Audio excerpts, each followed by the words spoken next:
ایک شخص نماز پڑھ رہا ہو تو ایک شخص اس نماز پڑھنے والے کے سامنے کھڑا ہو جائے اور تیسرا شخص گزر جائے آگے سے، اور پھر جو شخص کھڑا ہوا تھا وہ بھی چلا جائے، تو کیا یہ طریقہ صحیح ہے؟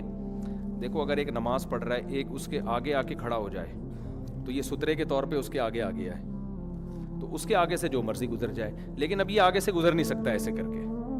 کیونکہ حدیث میں گزرنے سے منع کیا ہے نا، تو ادھر سے آ کے ادھر کھڑے ہو کے پھر جب یوں جائے گا تو یہ گزرنا تو ہو گیا نا، تو اس کے سامنے سے جو گزرے گا وہ تو ٹھیک ہے، لیکن یہ کھڑا ہوا ہے تو پھر وہیں سے واپس جائیے۔ سمجھتے ہیں کہ نہیں سمجھتے؟ تو اس کے لیے کتابوں میں ایک ہیلہ لکھا ہوا ہے، وہ جو بریلویوں کے امام ہیں نا الیاس قادری صاحب، انہوں نے وہ ہیلہ بتایا تو لوگوں نے بڑا مذاق اڑایا اس کا، حالانکہ وہ صحیح ہیلہ ہے۔ ہیلہ ایک بنی اسرائیل والا ہیلہ ہے جو حرام کو حلال کرنے کے لیے تھا، ایک ہیلہ وہ ہے جو حرام سے بچنے کے لیے ہوتا ہے۔ تو جو ہیلہ حرام سے بچنے کے لیے ہوتا ہے وہ قرآن و سنت کی روشنی میں جائز ہے، اس میں وہ ہیلے والی آیتیں آج کل لوگوں کو، اسکالرس کو پتہ نہیں ہوتا، بنی اسرائیل کے جو ہیلے کرتے تھے نا غلط، ان پہ جو عذاب آیا تو وہ فقہا نے جو ہیلے بیان کیے ہیں وہ اس پہ بھی فٹ کرنا شروع کر دیتے ہیں۔ دیکھیں یہ مولوی لوگوں کو ہیلے بتا رہے ہیں، یہ حرام کر رہے ہیں۔ قرآن میں دونوں طرح کے ہیلوں کا ذکر ہے، جائز ہیلوں کا بھی اور حرام ہیلے کا بھی۔ حرام ہیلہ جو بنی اسرائیل مچھلیوں کا شکار کیا کرتے تھے جال لگا کے، کہ ہفتے کو منع ہے تو ہم جال ہفتے کو لگائیں گے، نکالیں گے اتوار کو ہم، تو آتی تو ہفتے کو ہی پھنس جاتی تھی وہ ساری، تو شکار تو ہو گیا نا۔ تو وہ ہیلہ حرام کو حرام میں مبتلا کرنے، اپنے آپ کو حرام میں مبتلا کرنے کے لیے تھا، ایک ہوتا ہے حرام سے بچنے کے لیے۔ اس کی مثال ہے جیسے حضرت ایوب علیہ السلام جب بیمار تھے تو ان کی بیوی نے ان کی بہت خدمت کی تھی، بہت خدمت کی تھی، لیکن بیماری میں انسان تھوڑا غصے کا تیز ہو جاتا ہے، تو کسی دن خدمت میں کوتاہی ہوئی تو حضرت ایوب علیہ السلام نے قسم اٹھائی کہ میں ٹھیک ہوا تو تجھے 100 کوڑے ماروں گا، میں 100 ڈنڈیاں ماروں گا۔ اب جب ٹھیک ہوئے تو ان کو احساس ہوا کہ بیوی کو، اور اتنی خدمت گزار بیوی،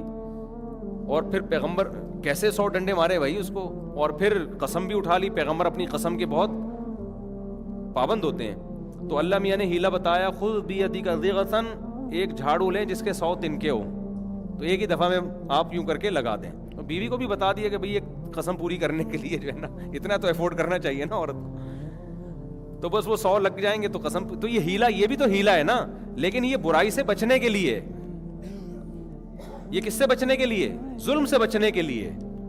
تو آج کل کے جو مارکیٹ میں اسکالرز آ رہے ہیں نا، بس وہ ہر ہیلے پہ یہ دیکھو یہ کیا ٹوپی ڈرامے شروع کر دیے۔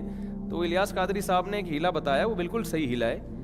تو اس میں یہ ہے کہ جب آپ کو گزرنا ہے، اب بہتر تو یہ کہ آپ سترا لگائیں نا سامنے، کوئی شخص نماز پڑھ رہا ہے تو کیا کرے، وہ سترا لگائے سامنے، جیسے کہ سنت ہے۔ سترا نہیں ہے تو پھر ایک آدمی سامنے آ کے کھڑا ہو جائے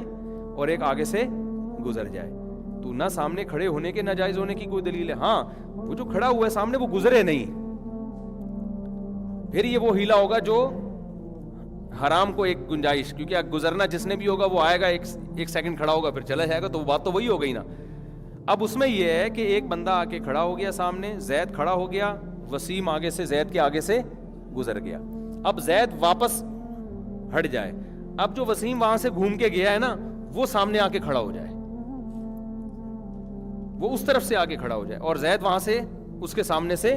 گزر جائے، اور یہ پھر واپس ہو جائے۔ تو کوئی بھی گزرنے کا عمل کسی کی طرف سے بھی نہیں ہو رہا، تو یہ بالکل جائز ہے، کوئی حرج نہیں ہے اس میں۔ لیکن ہمارے یہاں ہر آدمی اتنا بڑا فنٹر ہے نا، جیسے ہر آدمی مفتی بھی ہے، ہر آدمی ڈاکٹر بھی ہے، ہر آدمی سائنسدان بھی ہے، ہر آدمی انجینئر بھی ہے، ہر آدمی مبصر بھی ہے، تبصرے بھی، یہ عمران خان ایکچولی یوں ہے، شہباز شریف، ابے تو نہ عمران خان سے ملا ہے، نہ تو شہباز شریف سے ملا ہے، نہ تجھے کوئی سیاست میں کچھ ایسے لوگوں سے تیری ملاقاتیں ہوئی ہیں جن سے تجھے صحیح خبر ملے، تو نے کبھی پی ٹی آئی کو سن لیا تو اس کے خلاف ہو گیا، ان کو سن لیا تو اس کے خلاف ہو گیا۔ تو جب تک کوئی صحیح آپ کے پاس خبر نہ ہو تبصرہ نہ کریں، ہاں صحیح مستند خبریں اس کے بعد ایک رائے قائم کریں، پھر پہلے ادھر ہو جائیں ادھر ہو جائیں، اس میں آپ اللہ کو جواب دے سکتے ہیں۔ اکثر لوگوں کے پاس نالج بالکل بھی نہیں ہوتی، پھینک رہے ہوتے ہیں لمبی لمبی۔